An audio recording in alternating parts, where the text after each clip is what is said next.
"I can't sit, Ms. Mitchell," Matthews whispered, his voice barely audible as pain radiated from the welts on his back, hidden evidence of his teacher's discipline. The elegant blonde teacher's eyes narrowed dangerously. "Excuse me. I cannot sit, Ms. Mitchell," she mocked, emphasizing each syllable as laughter rippled through the classroom. "If you insist on being in advanced English, at least speak it properly." But what happens when the student she constantly humiliated for his broken English becomes the voice that changes how we understand language itself? Will the teacher who wielded red ink like a weapon recognize the scholar standing before her? Watch the full story to discover how one brave teacher's hidden talents changed everything for a school trapped in outdated traditions. Dear viewer, if you are watching my story for the first time, I humbly request you write the location from where you are watching right now, subscribe this channel and press the bell icon now not to miss the notifications of my daily published new stories. Thank you, and let's dive into the full story. The fluorescent lights of Westridge High's advanced English classroom buzzed overhead as Matthews Johnson stood silently at the back of the room. His thin frame leaned slightly against the wall, muscles tense with the pain radiating from his lower back, a painful reminder of Ms. Mitchell's discipline from last week. "Mr. Johnson." The sharp voice cut through the classroom like a knife. "What exactly do you think you're doing? Take your seat immediately." Veronica Mitchell's piercing blue eyes narrowed as she gestured impatiently to an empty desk in the front row. Her blonde hair was pulled into a tight bun, matching her rigid posture and even more rigid teaching philosophy. "I can't sit, Ms. Mitchell," Matthews replied softly, his voice barely audible. "My back." "Excuse me. I cannot sit, Ms. Mitchell," she corrected mockingly, emphasizing each syllable. "If you insist on being in advanced English, at least speak it properly. And what nonsense about your back? Students sit in classrooms. That's how education works." Snickers rippled through the classroom. Tyler Richardson, son of the school board president, didn't even try to hide his laughter. "But last week you," Matthews began. "I don't want to hear excuses," Ms. Mitchell interrupted. "Perhaps this advanced class isn't appropriate for someone of your background." The word background hung in the air, loaded with meaning. Everyone knew she wasn't talking about his academic record. I'm not trying to make excuses," Matthews corrected himself, wincing as the class erupted in laughter again. "Ain't is not a word in proper English, Mr. Johnson," Ms. Mitchell smirked. "Perhaps you would be more comfortable in Mr. Parker's remedial English class. They're working on basic grammar this semester." Matthews felt his face burn with humiliation, but his eyes remained steady. Inside his backpack was a dog-eared copy of James Baldwin's essays and a notebook filled with his own writing, evidence of a passion no one in this room could see or would believe. "Now sit down or leave my classroom," Ms. Mitchell demanded, turning toward the whiteboard. Matthews took a deep breath and moved slowly toward his seat, each step sending jolts of pain through his back where the teacher's ruler had left welts last week for slouching inappropriately. No one had believed him when he reported it. No one ever did. As he lowered himself painfully into his chair, Tyler whispered, "Daddy's bus is waiting, Johnson." Matthews opened his textbook in silence. One day, he promised himself, they would hear his voice. And when they did, they wouldn't be laughing. "You sure you're okay, son?" Samuel Johnson's concerned eyes met Matthews in the rearview mirror of the empty school bus. At 45, Samuel's face carried the weathered lines of a man who'd worked hard every day of his life, but his eyes remained kind. "I'm fine, Dad," Matthews answered, staring out the window as they approached Westridge High's imposing entrance. Students milled about the front lawn, segregated into their usual cliques. "Ms. Mitchell again?" Matthews nodded silently. His father sighed, gripping the steering wheel tighter. "You know, your mother would have marched right into that principal's office and—" "I know, Dad," Matthews interrupted gently. 5 years since cancer took her, and the wound still felt fresh. The bus rolled to a stop. Through the windshield, Matthews could see Ms. Mitchell on morning duty, her expression souring as she recognized the driver. "Remember what Mom always said," Samuel offered as Matthews gathered his things. Your words are armor they can't take from you. Matthews smiled faintly. See you at 3. As he descended the bus steps, he heard Tyler's voice ring out across the courtyard. Ah, look. Johnson got a special chauffeur service today. Laughter followed him as he walked past the gathered students. Ms. Mitchell did nothing to intervene. Mr. Johnson, she called instead, her voice saccharine. How fortunate that your father could drop you at the front door. Not everyone gets such specialized transportation. More laughter. Matthews kept walking, his back still aching. That evening, Samuel found Matthews at their small kitchen table, surrounded by books. What's all this? He asked, setting down his keys. Research, Matthews replied, barely looking up. Did you know there's actual linguistic studies on African American vernacular English? It's not bad English, it's a legitimate dialect with consistent rules and structure. Samuel smiled sadly, remembering how his late wife, a community college student when they'd met, would bring home books on everything from astronomy to zoology. Matthews had inherited her thirst for knowledge. Your mother would be proud, he said, examining a paper where Matthews had diagrammed sentence structures. But Ms. Mitchell won't ever see this, Matthews finished. Not yet. Samuel squeezed his son's shoulder. One day they'll see who you really are. One day, Matthews echoed, returning to his notes as his father began preparing their modest dinner. Outside their small apartment window, the sun set over the wealthier neighborhoods of their town, where teachers like Ms. Mitchell lived in houses paid for by salaries that kept men like Samuel driving buses until their backs gave out. But in the glow of their kitchen light, father and son built fortresses of knowledge no teacher could tear down. Today's oral presentations will be your first major grade this semester, Ms. Mitchell announced, adjusting her pearl necklace. You'll present your analysis of Fitzgerald's use of symbolism in The Great Gatsby. Matthews felt his stomach tighten. He'd spent weeks preparing, diving into historical contexts and critical analyses. His notebook was filled with insights that connected Gatsby's story to broader themes of American identity, connections even Ms. Mitchell hadn't covered in class. Volunteers? Ms. Mitchell scanned the room, her gaze deliberately skipping over Matthews' raised hand. Tyler, why don't you begin? Tyler sauntered to the front, delivering a presentation clearly written by his private tutor. Ms. Mitchell beamed. Exceptional insight, Tyler. A perfect demonstration of advanced analytical skills. One by one, students presented until only Matthews remained.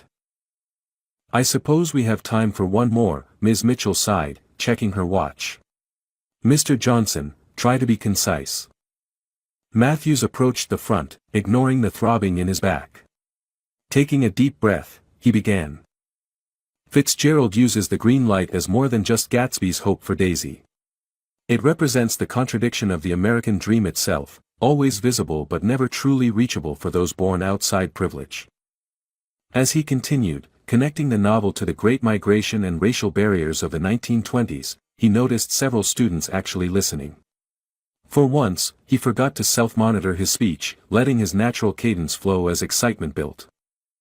The way Gatsby transforms himself shows how. That's quite enough, Ms. Mitchell interrupted sharply. Mr. Johnson, this is precisely the problem with rushing students into advanced courses prematurely. She turned to the class with an exaggerated sigh. Class, this presentation demonstrates several issues. First, the consistent grammatical errors, the way Gatsby transforms himself, instead of transforms. Second, the inappropriate introduction of race into a novel that clearly isn't about that. And finally, the failure to maintain standard pronunciation throughout. Matthews stood frozen. But I didn't say. You most certainly did, Ms. Mitchell cut him off. And this habit of arguing rather than listening to correction is exactly why you struggle with proper English. She returned to her desk, pulling out Matthews' last essay. Across the top, in red ink, were the words, remedial candidate, circled twice. Your writing shows the same issues.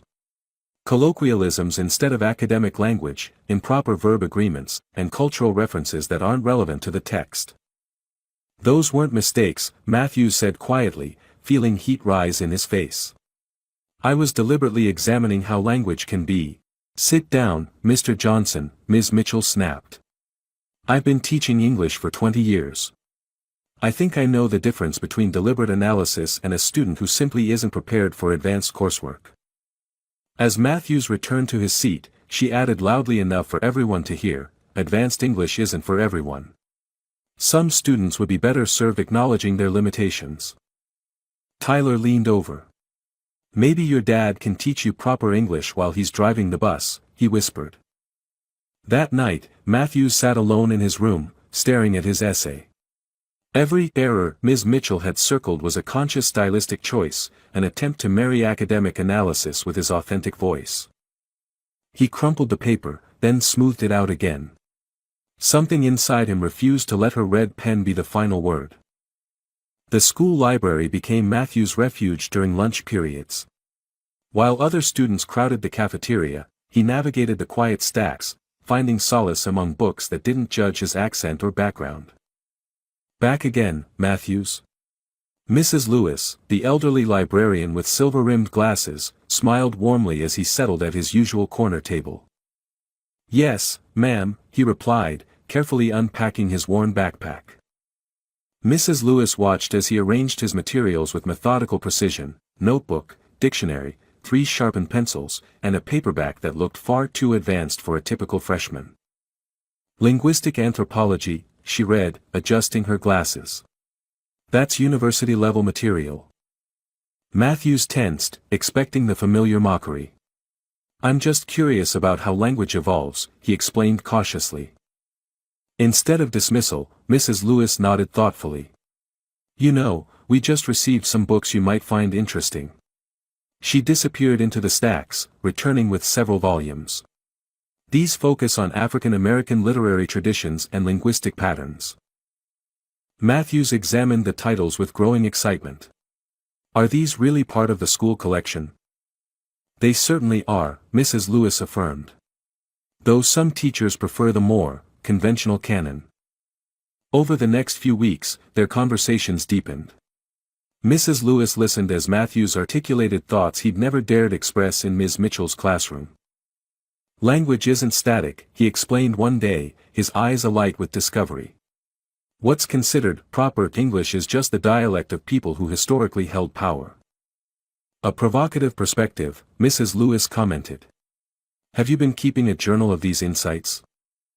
Matthews nodded, carefully extracting a composition book filled with neat handwriting. "I've been documenting patterns in how different authors code switch depending on audience and purpose." Mrs. Lewis skimmed the pages, her expression growing increasingly impressed. "This is remarkable work, Matthews. You're thinking like a true scholar." Their conversation was interrupted by a sharp voice. "What exactly is happening here?" Ms. Mitchell stood at the table edge, her disapproving gaze moving between Matthews and the library books. "Just helping a student with research, Veronica," Mrs. Lewis replied calmly. "During lunch period?" Without a teacher's permission slip. Ms. Mitchell reached for Matthews' journal. "And what's this?" "Certainly not related to your coursework." Before Matthews could object, she was flipping through his private thoughts and analyses. "This is precisely the problem," Ms. Mitchell declared, snapping the journal shut. "Instead of focusing on assigned curriculum, you're wasting time on these distractions." "Those are my personal notes," Matthews protested. "Which you're working on during school hours," Ms. Mitchell countered, tucking the journal under her arm. "I'll be keeping this as evidence of your off-task behavior." As she strode away, Mrs. Lewis placed a gentle hand on Matthew's trembling shoulder. "Some people fear what they don't understand," she whispered. "Don't let her take your voice." But as Matthews watched his journal, weeks of thoughts and discoveries, disappear with Ms. Mitchell, he wondered if any voice could be heard through walls of such determined prejudice. "I'm not sure about this, Mrs. Lewis," Matthews whispered as they approached the university campus. Saturday morning sunshine glinted off imposing buildings that seemed worlds away from his neighborhood. "Trust me," the librarian assured him. "Dr. Crawford specifically requested to meet you after reading your essay." 2 weeks had passed since Ms. Mitchell confiscated his journal. Mrs. Lewis had secretly photocopied several pages beforehand, sending them to her friend at the university. They found Dr. James Crawford in a sun-drenched office lined with books in dozens of languages. The distinguished African-American professor rose from his desk, extending his hand to Matthews. "So you're the young scholar Mrs. Lewis has been telling me about," he said warmly. "Please, sit down." Unlike Ms. Mitchell's classroom, here Matthews felt no hesitation taking a seat. "I read your analysis of linguistic code switching in modern literature," Dr. Crawford continued. "Frankly, I was stunned. You're approaching concepts many of my undergraduates struggle with." Matthews glanced uncertainly at Mrs. Lewis, who nodded encouragingly. "It's just something I noticed," he explained cautiously. "How authors shift between different Englishes depending on who they're talking to or about." "That, something you noticed, is the foundation of sociolinguistics," Dr. Crawford replied. "Tell me, have you ever considered attending our weekend workshops for gifted high school students?" The following Saturday, Matthews told his father he was studying at the library. The partial truth weighed on him, but he couldn't risk his father approaching the school about permissions that would surely be denied. Week after week, Matthews absorbed knowledge like a sponge in Dr. Crawford's linguistics workshops. For the first time, his natural way of speaking wasn't corrected but analyzed with respect. His observations weren't dismissed but expanded upon with scholarly references. "You have a remarkable ear for linguistic patterns," Dr. Crawford told him after Matthews presented a brilliant comparison between Shakespeare's invented words and modern African American neologisms. But his secret education came at a cost. Ms. Mitchell had assigned Saturday detention for disruptive classroom behavior, his crime being a question about why certain dialects were privileged over others. When she discovered his absence, the consequences were swift. "Principal Davis is expecting you Monday morning," she informed him icily the following week. "Skipping detention is grounds for suspension." That night, Matthews stared at the university workshop certificate hidden in his drawer. How could he explain where he'd been without revealing the world that had opened to him, a world Ms. Mitchell would surely slam shut if she discovered it? "National Young Scholars Writing Competition," Ms. Mitchell announced, tapping a glossy poster on the bulletin board. "Westridge High has produced 3 finalists in the past decade, all from my advanced English classes." Her gaze swept the classroom, lingering meaningfully on Tyler and several other students from wealthy families. The theme this year is Language and Identity in American Culture. Submissions must demonstrate exceptional command of English and sophisticated analysis. She smiled thinly. "I expect several of you to represent our school admirably." Matthews sat straighter in his chair. This was exactly the topic he'd been exploring with Dr. Crawford. After class, he approached Ms. Mitchell's desk. "I'd like to enter the competition." Her eyebrows arched in surprise, followed by poorly concealed amusement. "Mr. Johnson, this competition attracts the finest young writers in the country. The judges are university professors and literary critics who expect impeccable English." "I understand," Matthews replied evenly. "Do you?" She shuffled papers, not meeting his eyes. "Your last essay required so many corrections I nearly ran out of red ink. Perhaps you should focus on fundamentals before attempting something so ambitious." From behind, Tyler's voice carried loudly, "Ms. Mitchell, are you saying the bus driver's kid thinks he can win a national writing contest? That's hilarious." Laughter rippled through the remaining students. Ms. Mitchell did nothing to stop it. "Registration forms are on my desk," she said dismissively. "But don't be disappointed when reality catches up to your aspirations." That weekend at the university workshop, Matthews shared his competition plans with Dr. Crawford. "Excellent," the professor exclaimed. "Your work on linguistic prejudice in educational settings would make a compelling entry." "But Ms. Mitchell says my English isn't good enough," Matthews admitted. Dr. Crawford's expression darkened. "Let me guess, she's one of those teachers who confuses linguistic diversity with linguistic deficiency." Matthews nodded slowly. "Then this is your chance to challenge that harmful paradigm. Write about how standardized English becomes a tool of exclusion rather than communication. Use your personal experience as evidence. But what if she's right? Matthews whispered. What if my writing isn't good enough? Dr. Crawford leaned forward. Matthews, language isn't just about following arbitrary rules. It's about communicating ideas powerfully. Your ideas deserve to be heard. On Monday, a new face approached Matthews in the hallway, Sophia Washington, one of the few other black students in advanced English. I heard you're entering the competition, she said quietly. Don't let Mitchell discourage you. My brother had her 3 years ago. She does this to all of us. All of us. Sophia's meaning was clear. Just don't give her what she expects. That's what they want, for us to give up. With renewed determination, Matthews began work on his essay. Nights and weekends disappeared into research and writing as he crafted an argument that was both personally authentic and academically rigorous. When Tyler discovered Matthews working on his draft in the library, the mockery was predictable. Wasting your time, Johnson. Nobody from your neighborhood has ever even been a finalist. Matthews just kept writing. For once, others' words couldn't touch him, he was too immersed in finding his own. Samuel Johnson sat uncomfortably in the too small chair outside the conference room, his bus driver uniform still on after finishing his afternoon route. Around him, parents in business suits glanced curiously at the man who transported their children but rarely appeared at academic functions. Mr. Johnson. Ms. Mitchell's voice carried a note of surprise as she opened her classroom door. I wasn't sure you'd make it. Wouldn't miss it, Samuel replied, rising to his full height. Matthew's education is my priority. Inside the classroom, Ms. Mitchell settled behind her desk, arranging Matthew's papers before her like evidence in a trial. I requested this meeting because I'm concerned about Matthew's progress, she began, her tone suggesting a rehearsed speech. While he shows occasional flashes of creativity, his command of proper English remains problematic. Samuel listened silently as Ms. Mitchell detailed his son's supposed deficiencies, from grammatical inconsistencies to inappropriate colloquialisms in formal writing. Have you considered having him tested for learning disabilities? She suggested. Sometimes students with Matthew's background have undiagnosed issues that impact language acquisition.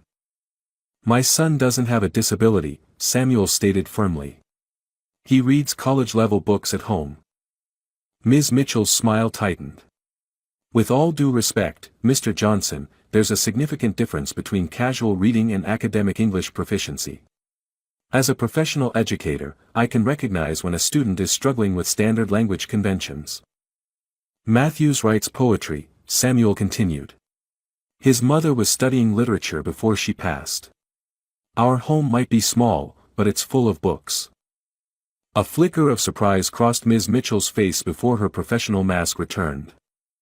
That's commendable, she allowed.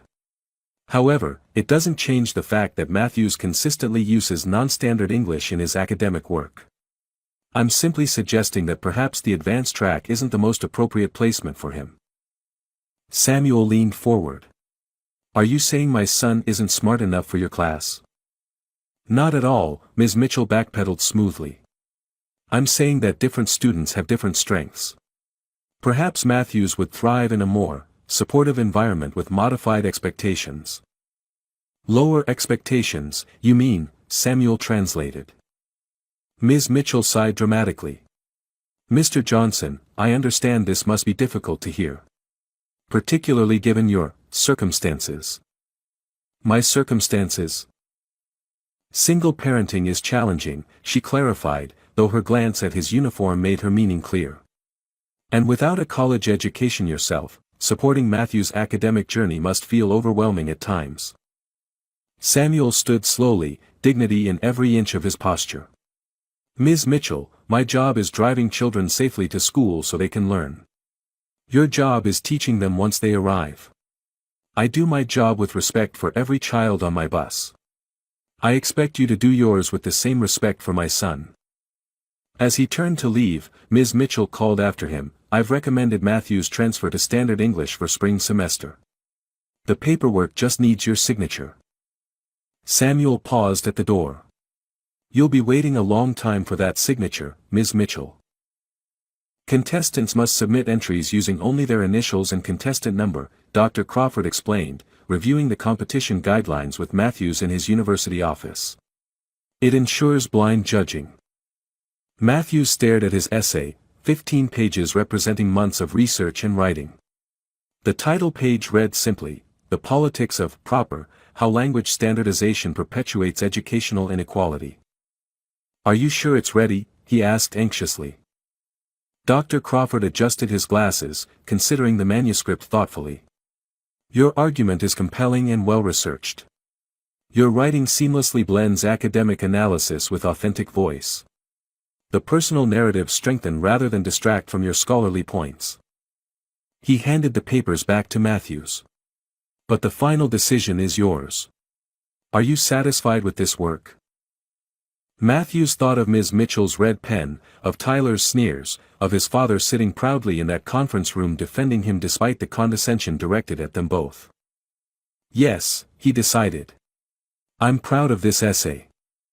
The following day, Matthews submitted his entry to the school office, where all submissions would be collected before being sent to the competition headquarters. The secretary barely glanced at him as she added his envelope to a stack of others.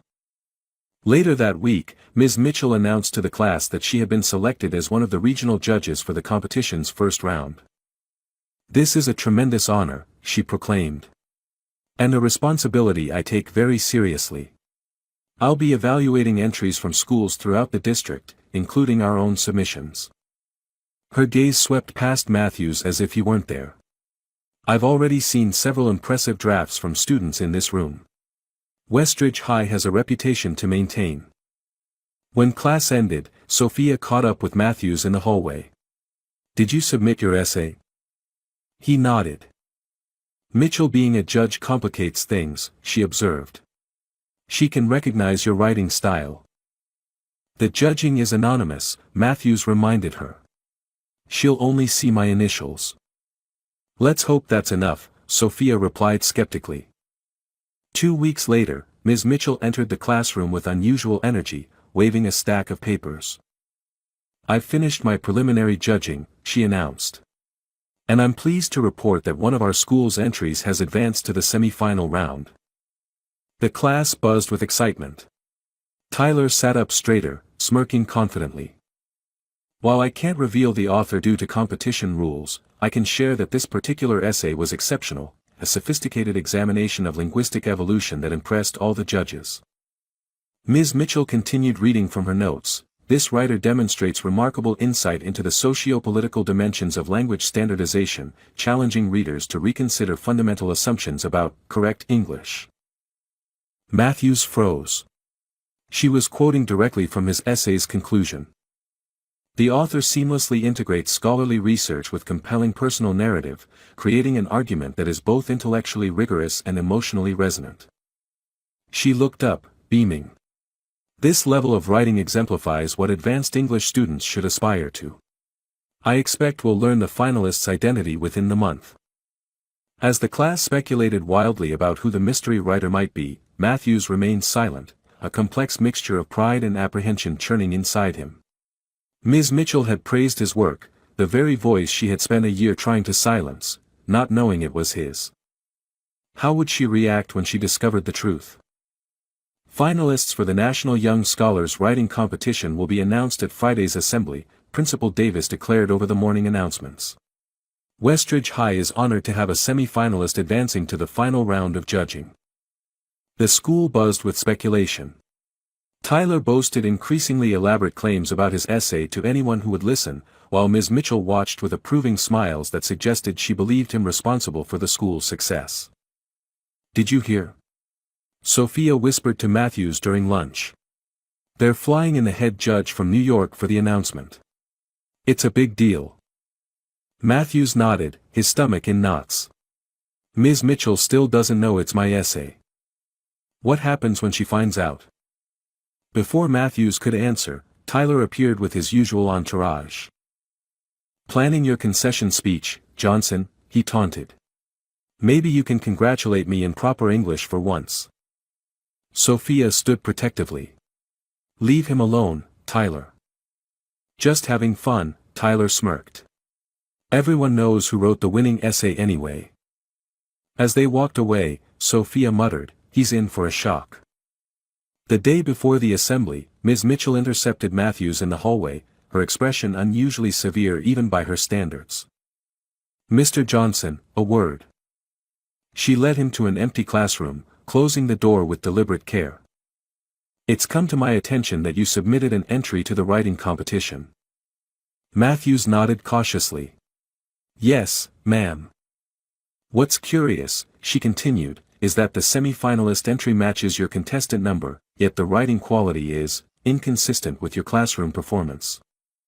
She leaned closer. Care to explain this discrepancy? I worked hard on my essay, Matthews replied evenly. I researched extensively and revised multiple drafts. Or perhaps you received outside assistance. Her implication hung in the air. The competition rules explicitly forbid collaboration. I didn't cheat, if that's what you're suggesting. Ms. Mitchell's lips thinned. Then you won't mind explaining your essay to Principal Davis tomorrow, before the assembly. If you truly wrote this sophisticated analysis, you should have no difficulty discussing its nuances. That evening, Matthews called Dr. Crawford in a panic. She doesn't believe I wrote it, he explained. They're questioning me tomorrow. Stay calm, Dr. Crawford advised. You know your work better than anyone. I'll bring your original drafts and research notes to the school as evidence of your process. The next morning, Matthews sat in Principal Davis's office facing an impromptu panel, Ms. Mitchell, the principal, and the English department chair. We're simply verifying authorship, Principal Davis explained uncomfortably. Standard procedure when a student advances to the finals. Especially when that advancement is unexpected, Ms. Mitchell added. The questioning began gently but grew increasingly technical, with Ms. Mitchell probing specific references and theoretical frameworks mentioned in the essay. To her visible frustration, Matthews answered each question with confidence and depth, explaining his research methodology and the evolution of his argument through multiple drafts. These insights seem remarkably sophisticated for a student who struggles with basic grammar in my classroom, Ms. Mitchell observed skeptically. A knock interrupted the interrogation. The secretary opened the door, announcing, Dr. Crawford from State University is here. He says he has information relevant to your discussion. Principal Davis looked confused but nodded. Send him in. Dr. Crawford entered carrying a folder. I understand you're discussing Matthews Johnson's writing competition entry.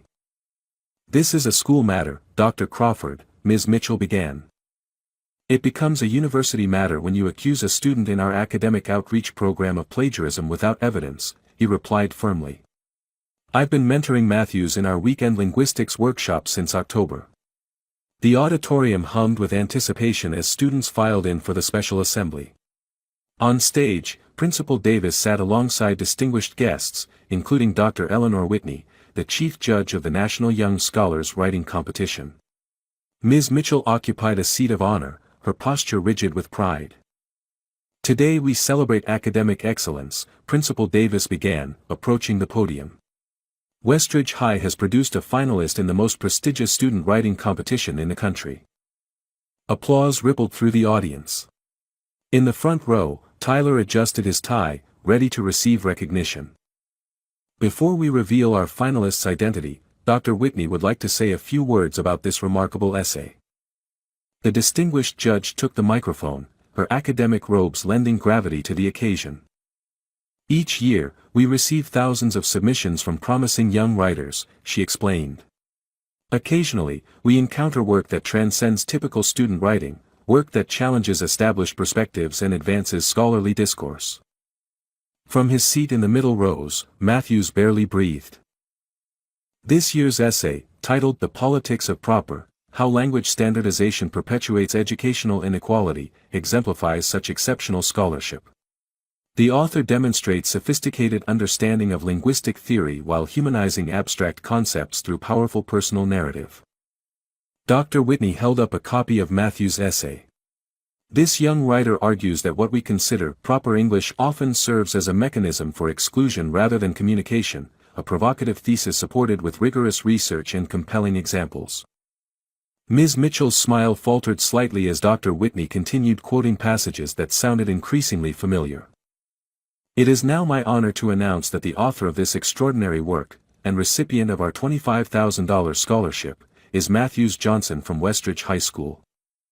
The auditorium fell silent for a heartbeat before murmurs erupted. Tyler's jaw dropped visibly as Matthews rose from his seat, walking slowly toward the stage. Ms. Mitchell's face drained of color. She gripped the armrests of her chair as if to steady herself against an earthquake. When Matthews reached the podium to accept his certificate, Dr. Whitney shook his hand warmly. "Congratulations, young man. Your voice is precisely what academic discourse needs." Principal Davis recovered quickly, joining the applause with professional enthusiasm. But as Matthews turned to acknowledge the audience, Ms. Mitchell suddenly stood. "There's been a mistake," she announced loudly. The applause stuttered to silence. "This student could not possibly have written that essay," she continued, her voice shaking with certainty. "I've been his English teacher all year. His writing samples show consistent grammatical errors and simplistic analysis." Dr. Whitney looked taken aback. "Ms. Mitchell, the competition has rigorous verification protocols." "I know this student's capabilities," Ms. Mitchell insisted. "This level of sophistication is far beyond his abilities. I suspect outside assistance, perhaps even plagiarism." A collective gasp rippled through the audience. Matthews stood frozen as his moment of triumph transformed into public humiliation. From the side entrance, Dr. Crawford strode purposefully down the aisle. "Perhaps I can provide clarification," he called, approaching the stage. "I'm Dr. James Crawford, Professor of Linguistics at State University and Director of the Young Scholars Weekend Program." He joined Matthews at the podium, placing a supportive hand on his shoulder. "Matthews Johnson has been attending our advanced linguistics workshops since October. His writing has consistently demonstrated exceptional insight and originality. I've personally reviewed every draft of this essay, watching it evolve from concept to finished work." Dr. Crawford turned to Ms. Mitchell. "His command of linguistic theory and sociolinguistic analysis would impress my graduate students. The only assistance he received was access to university resources and the freedom to express his authentic voice, something apparently denied in his regular classroom." Ms. Mitchell's face flushed crimson. "You don't understand. In my class, he speaks improperly and writes with consistent errors." "What you call errors," Dr. Crawford interrupted gently, "linguistic scholars would recognize as features of African American vernacular English, a legitimate dialect with consistent internal rules." Matthews' essay eloquently addresses how such linguistic prejudice becomes institutional discrimination. In the painful silence that followed, all eyes moved between the prestigious university professor defending Matthews and the increasingly flustered teacher whose classroom practices were being publicly questioned. In the aftermath of the assembly, Principal Davis's office became command central for damage control.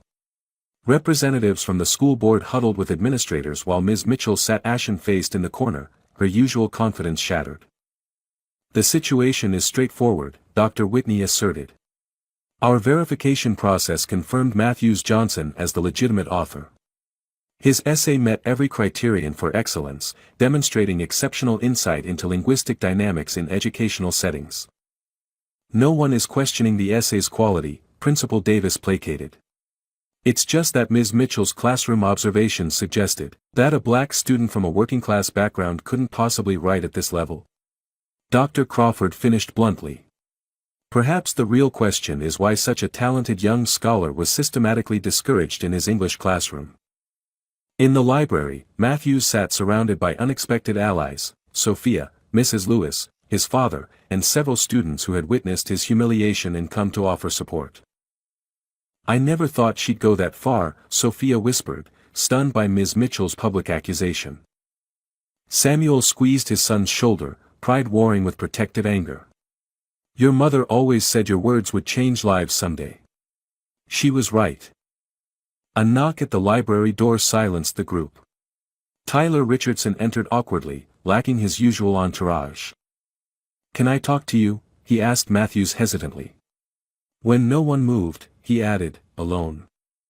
Matthews nodded, following Tyler into the hallway. "I owe you an apology," Tyler began, staring at his expensive shoes. "What I said about your dad, about you, it wasn't right." "Why the sudden change of heart?" Matthews asked cautiously. Tyler looked up, genuine remorse in his eyes. "My father's on the school board. He's reviewing your essay right now. He said it's better than most college papers he's seen." A pause. "He also said Ms. Mitchell's behavior was inexcusable." Before Matthews could respond, Principal Davis approached, his expression grave. "Matthews, the board would like to speak with you." In the conference room, Matthews found himself facing the 7-member school board, including Tyler's father. The proceedings were unexpected. "Mr. Johnson," began Board President Richardson, "on behalf of Westridge High School, I extend our sincere congratulations on your achievement and our profound apologies for what transpired today." Murmurs of agreement circled the table. "We've reviewed the situation thoroughly," he continued. "Your essay represents the highest standard of academic excellence this institution strives to foster. The fact that your talent went unrecognized, and worse, was actively discouraged, represents a serious failure on our part." Another board member spoke up, "We're implementing immediate changes to ensure this doesn't happen again. Ms. Mitchell has been placed on administrative leave pending review." "I don't want to get anyone fired," Matthews interjected, surprising himself.